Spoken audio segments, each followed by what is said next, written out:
ini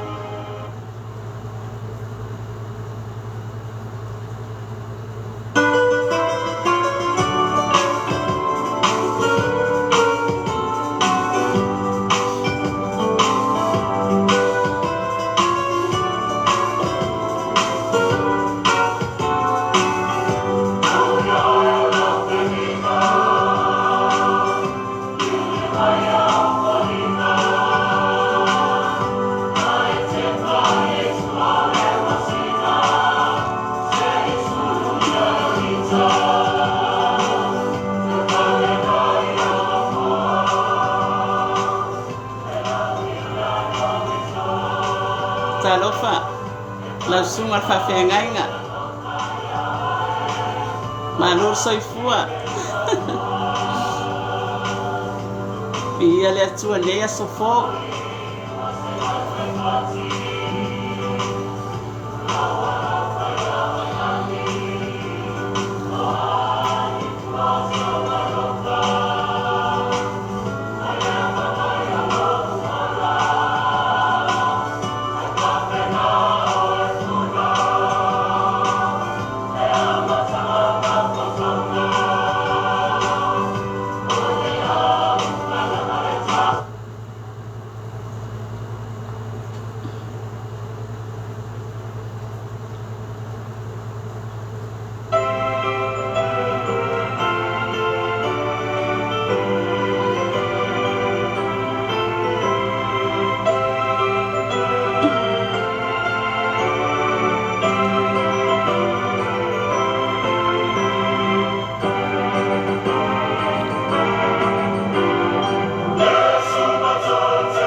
sai fatasi mai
soifua manuia lau sunga le awa o lale no foi toa pa tai lava mafuta mai Whamanuia le tua nei aso.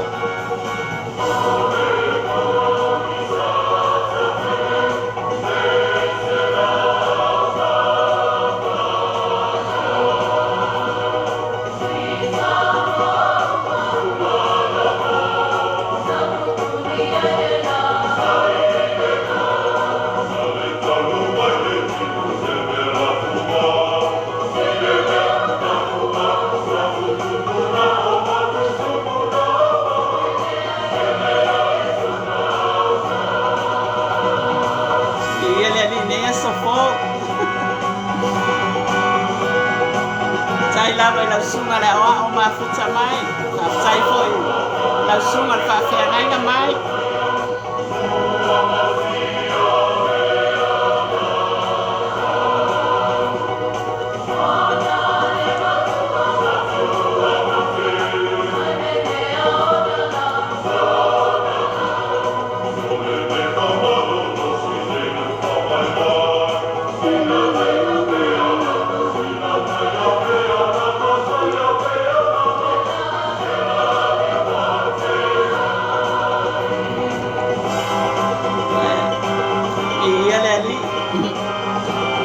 Tai mafuta mai pasta.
Tai lava, lau sunga le oa o lale.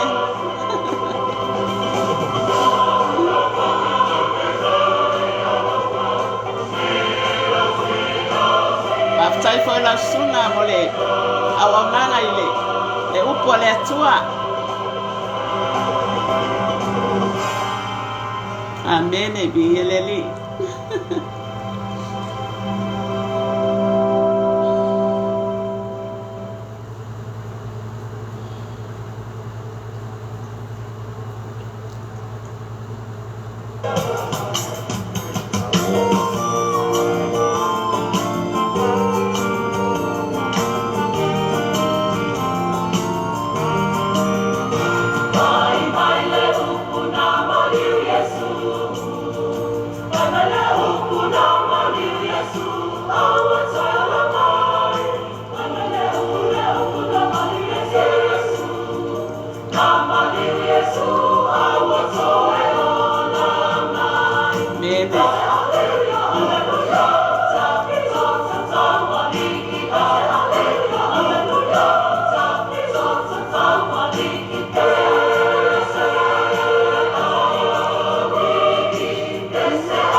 Haleluya. Saya ngapa iya.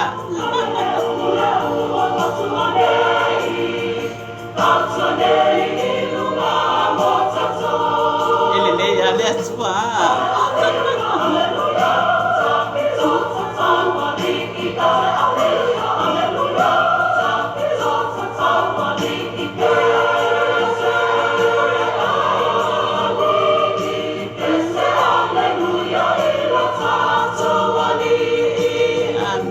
Hallelujah, be eleli. Mai mai le upu wa sauni mai. Mai le upu wa sauni mai se ma o sa mo sa so. Mai le upu wa sauni mai. Sauni mai se ma o sa mo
Talofa, faltua la lei folo.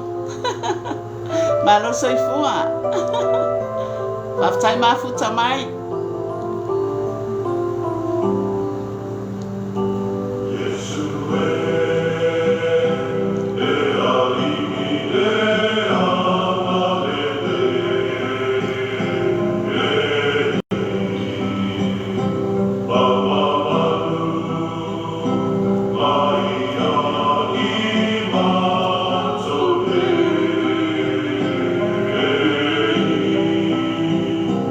Oh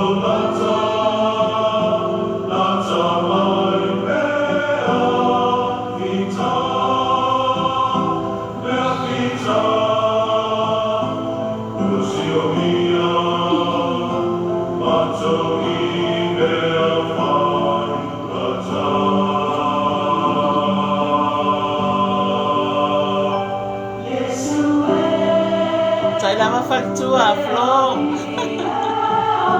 Faftai fa mamianga.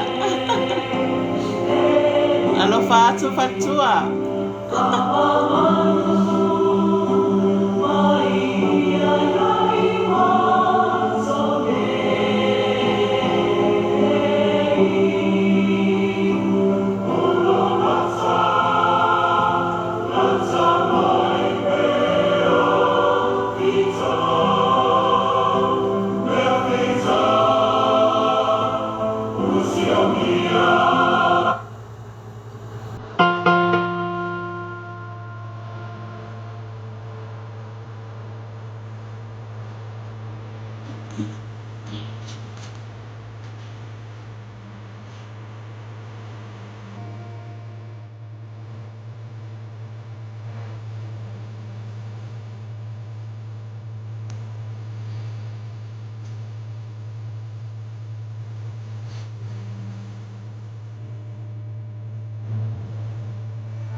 Bene.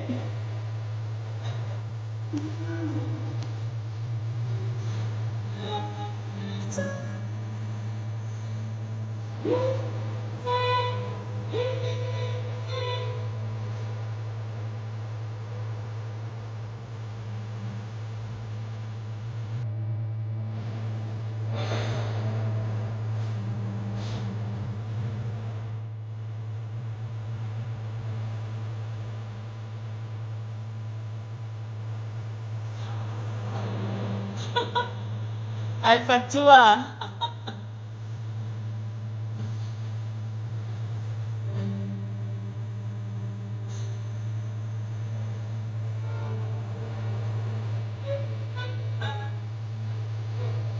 Bene.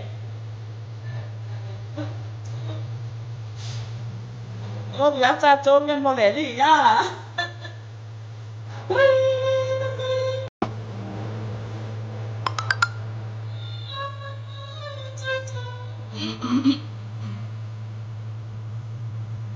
Haleluya.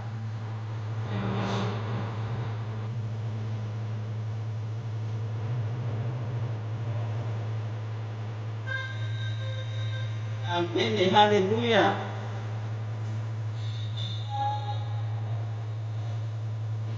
Fana ole tua oni neli. Ato oni nei tai au rewa. Tatu toi fe ala mai ya.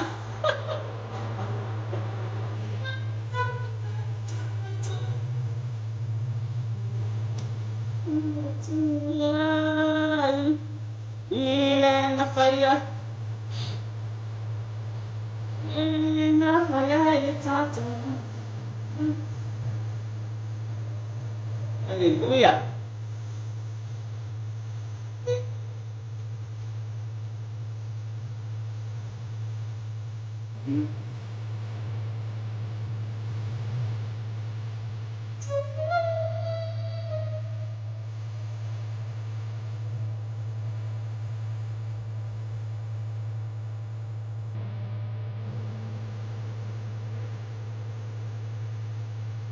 Oli apa tu Leli? Iya Leli.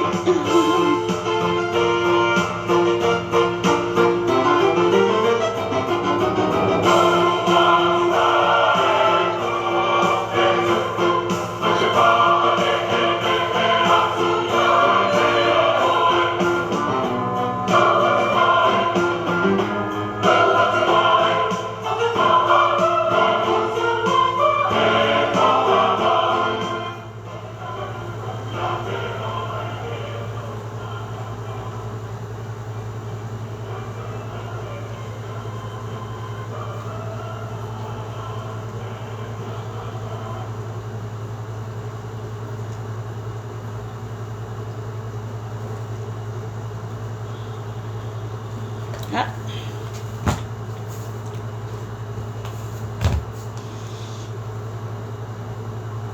Ya, dia Leli nessa fogo. Tá total. Tá mais fácil lá o filme, tá aí. whaftai fo I tamā e o vi inga le tai au wa mātou whanongo ai ia whamaualunga ma whamaualunga ai tamā no vi inga I whamau talo tamā nei tai au Feau whaftai lau o fio ma nei aso Feau tamā toi whapopo mai aso mātou ola mātou talo tamā tu mau mai lau whaunga ia I mātou lau whanau ia mātou whaia fo nei whasoa o iei manuia mai lau fio mātou talo tuai tamā I rau lawa suafa Iesu amene ma amene tamā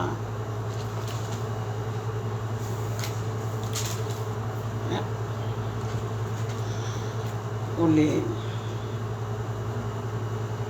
le tātou au nanga fo nei o le Feau o Satauro amene ia mana tua fo ia o le nei fo I ministry ia po le whaasoa fo nei tai au ia o lo o whapena fo I ona I lalo le whaamalo le Global Kingdom TV o le ala leo whaleanganga o lo whapena fo I ona whaurulu I le suma ia Mike whawhiangainga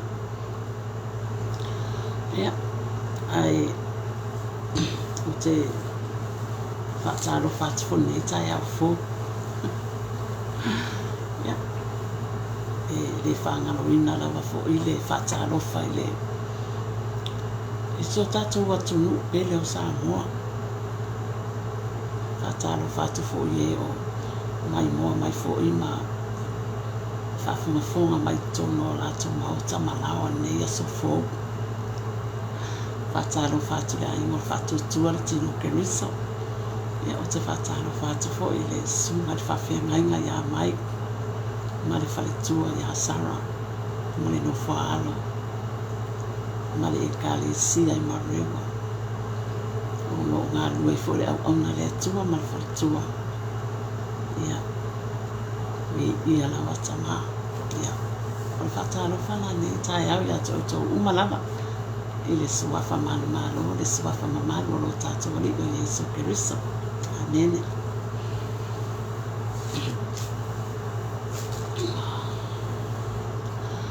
ai me tai au ia le whapena fo I ona tātou o atu fo tātou whasoa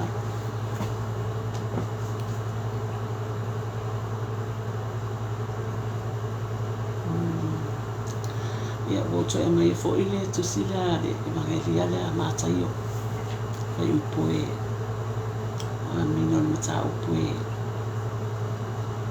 sfutasi ona fai upo lua fitu e o le tolu sfulu amene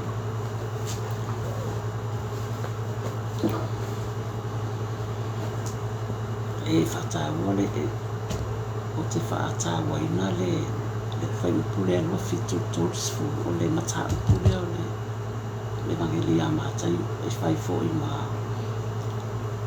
matai ala po tātou uso whale anganga fo I nei aso Feau amen ia ai le ngata I le ai whamau alunga I pia le vi inga o le atu amen o le o te whaitau minala le whai upo alua fitu o le mata upo sfotas o le Feau a Ioane ia Iesu malana tali a te ia amen ua tuuina mai mea uma ia te au e loo tamā I le ai fo se tasi wa iloa le atalii wa na o le tamā I le ai fo se tasi wa iloa le tamā wa na o le atalii ma se ua loto le atalii e whaari atu iai ia o tau o mai a tau o tau umo e tinga ina ma mawhatia I avenga o a o fo I malolo ai o tau ia o tau wa moina la uamo ma ia o tau wha o a o ia tau a wa o a uleanga malu ma le loto ma walalo o na maua le o tau o le malolonga mo o tau wanganga a wa e avingo fie la uamo o la o avinga foi e maia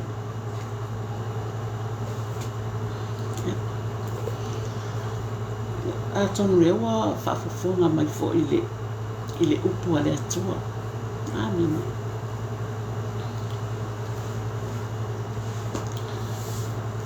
O le whapai wa langona i Ioane le ianga luenga a Yesu. Mai ona ia wina tua ile ona so o to alua ia te ia e fesili ai. Mai ona fai atu leo fetala ia tu Yesu i ona so o Ioane. Ina o ia mawhai lo atu iai. Ia Ioane. Mea ua lua wa aia. Mai ua pipula ta waso. O sava vale pipili. Ua whama maina le pela. Ua longo tuli. Ua longo tutuli. Ua whatutuina o ina oti. Ma ua fola ina fo i le tala le lei i e mativa. Amene. Ole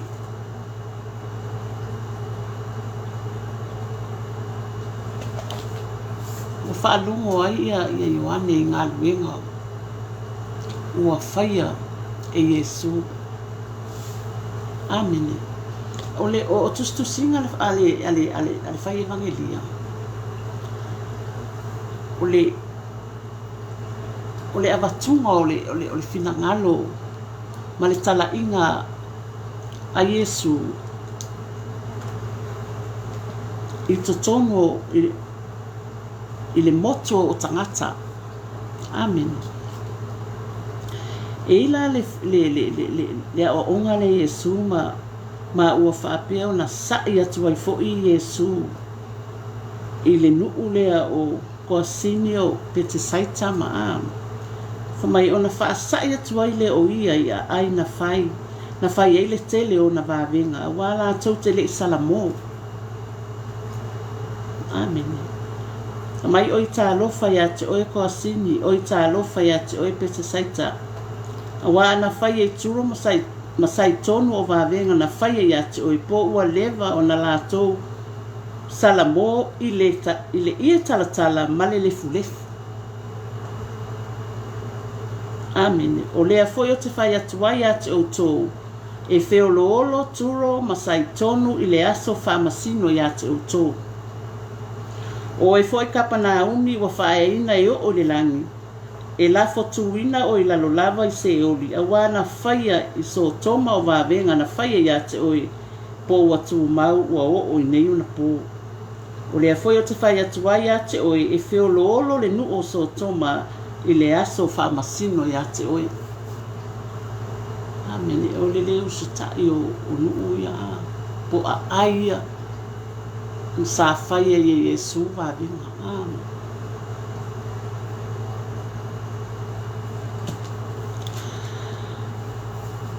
Ai ole foi upo i luosfu ma le fitu leana o whaitawina. Watu uina mai mea uma ia tau e loo tamaa. E leai fo se tasi wai loa le atalii wa na ole tamaa. E leai fo se tasi wai loa le tamaa wa na ole atalii. Ma se ua loto le atalii e whaali atu iai. Ia o tō mai a tau o tō uma o e tinga aina ma mawhitia i a venga. O a u fo i malolo ai o tō. Ia o tō wa moina la uamo. Ma ia o tō whaoa o ia tau. A wā o a u le anga malulu ma le loto ma walalo. O na maua le o tō o le malolonga mo o tō wanganga. A wai avenga o fie la uamo. O la u avenga foi. E maa maa ia.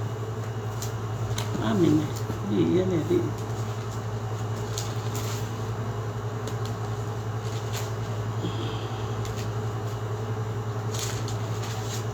Ole fetalainga lea Yesu. Sa whapena fo i ona aluatu e. Ai, o mea uma nei e fetalai e Yesu o le malolonga.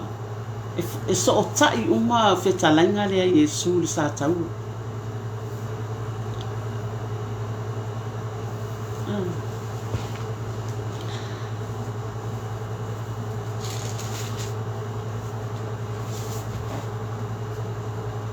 Pila ona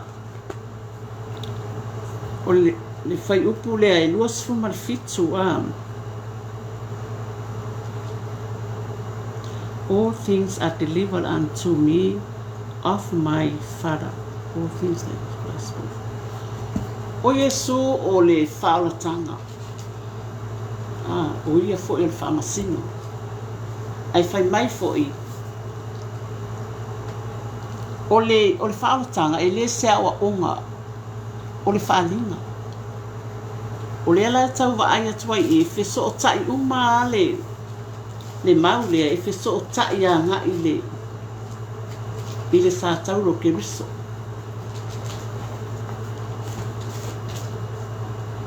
Amen, fai mai e mama. A wai ave ngō fia la uamo, o la ave ngā foi e mama ia. Amen. O le tustusinga fori nei, o lea o te whaitau o tuai. O se tustusinga e whapenao na au mai e se upu whaamama po se upu e whaawhaingofia ai e tangata o na lātou tali tonuina ma ia lātou whaatuatua i le mamalu o le atua. Amen. Tu maila ia tātou nei vai tau le tātou ia. O a ni mawhatianga o le tātia i o tātou loto. Po le a fo i se avenga mamafa o loo whapenao na o tātou ma ave, ma tau ave i aso taitasi. Ia, a leo whetalai le awhionga pa ia le atua. O a avenga o a mea mamafa ia tātou tu watu i le atua. A wa o ia e whapenao na alofa mai.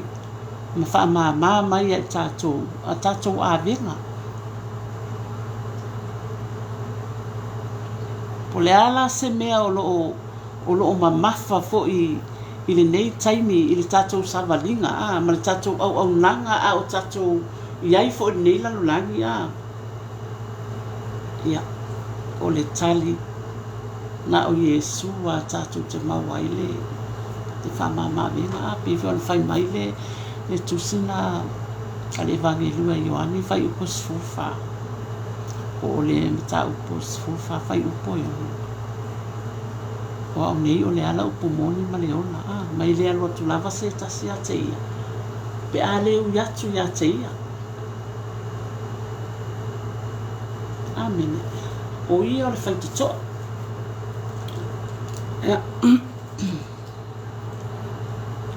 Mai ia o tō o mai a tau o tō uma o e tinga aina ma mawhatia i awenga. O a o fo i malolo ai o tō. Ia o tō a moina la uamo. Ma ia o tō wha o ia tau. A wa o a uleanga malu ma le loto mawalanga.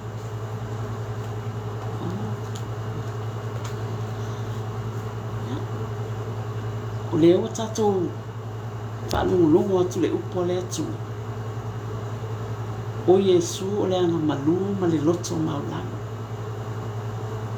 Ia, atu mai foi la i a tatou le i nei foi vai tau le a tau te soifu ai foi ma tatou wola i nei laulanga. Tatou e tau wela tatou whata i tai pe o Yesu le loto mawalalo. Ma le anga malu. Wai e maali e fo i o le lalolangi. Lea tatou iai. Ona e suenga tā fo i le mea leo le loto mawalalo i le tangata. Po tātou fo ia wa tātou talia le whaoletanga ma o tātou fo i tangata Christiano. Ia ai fo i taimi wa le mawala lalo i fo i o tātou loto. E fo i taimi wa tātou leanga malu ai. Ona ole soifuanga ma leolanga ole tangata ai manino le fianga pa ia le atua o Yesu o le anga malu ma le loto maulalo e whapena ona tatai ai o tatou loto mo tatou mafau i le upu le atua a mai e le whaataita inga mo tatou tangata amene e taita ina ole upu le atua wa ole upu e ola o le alaua ua o tusinga la ale fai evangelia le o mātai o lea e ao ngā mo le timing ei mo tātou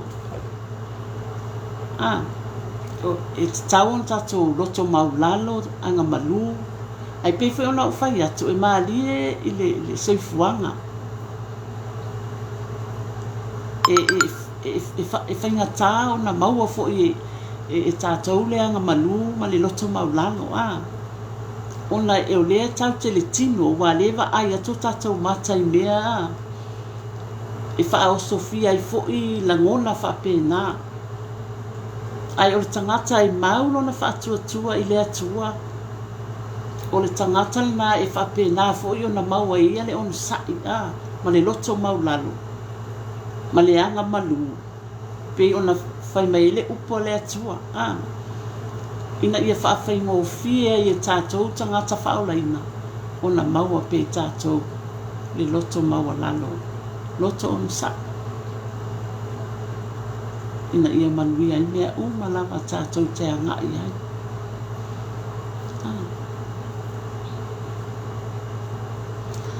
ia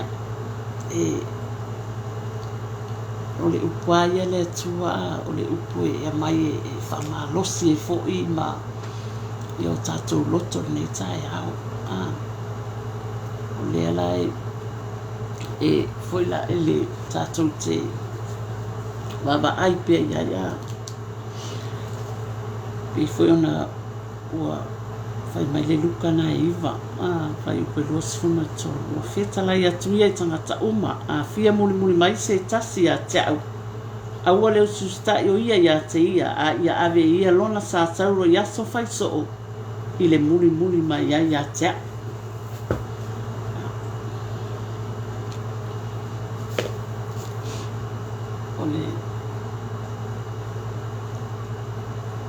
o fea lava tātou te angai fo ia nei aso. Ia, to tonu o whalewhai ngā ruenga o fea lava se no foanga o le a angai fo ia nei aso. Ia. Taula lava lo tātou whatuatua ia Yesu Keriso. Malana ngā ruenga ma ea i lunga o Satauro. Awa e manuia ai mea uma tātou te whaia. E tawhi mai e fo le manuia i to tono o tātou ainga o no foanga o le a tātou atu iai tono whalwhai ngā ruenga o mea umalawa tātou iai i e whapena ona i le manuia ma le alofa mai le atua. I o tātou whasoana nei tai au.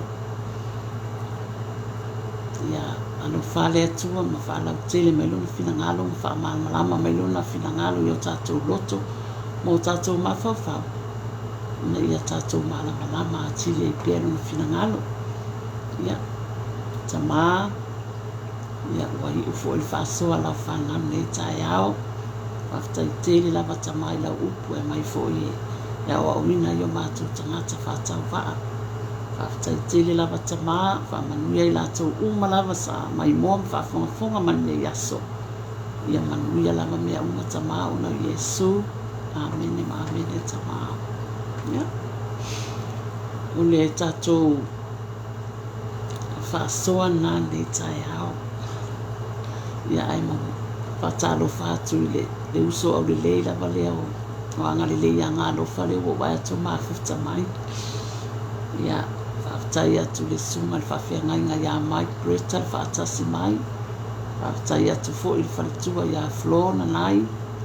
Whaatai fo i au lali no fo i toa, lau sunga le awao, sunga le whaia ongo le lau mua. Whaatai mafuta mai. Ia. O te whaatai atu fo i sunga i whawhiangainga mō lātou whalitua. Sunga le awao ma ti a kono mō lātou whalitua. Ia o so pele ma tuangani pele i le alii. O alo fo i ma whanau, whaatasi ma nei tae hao. Ia, whamanu ia tele lava le atua ia te o tō, whaaftailo o tō wā lofa i le atua manon fina ngalo. Ia wa mafu ai fo i le langulango mai ma, mafuta ma nei aso. Ia, wai fo i nei whaasoa ni manu ia ono i Yesu. Ia, manu te leina nei aso. I le alofa ma le anga leo le atua, soifua.